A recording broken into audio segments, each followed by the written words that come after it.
อันนี้สาวรุ่นเนยพี่นี่ฮักตั้งแต่น้องเสมอดังดวงตาหุ่นแล้วเพราะว่านำความฮักสิอยู่ผู้เดียวสิเป็นบ้า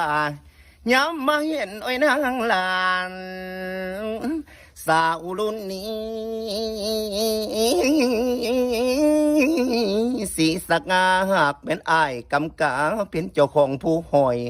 นั่งจำได้แน่บ่น้อง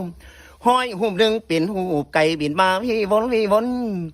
ห้อยหูบสองเป็นหูบคนลงบ้านเงินซานขาดพ่อแม่ขเมยขาดญาติพี่น้องที่พงเสือกะบ่มีห้อยหูบสี่คือจังรุ่นนี้ล่ะยังแวนวีผมน้องพี่น้องห้อยหูผากคือกาดำกำนมปากจองโดมเอ้ยทางเอ้ยแก้ม11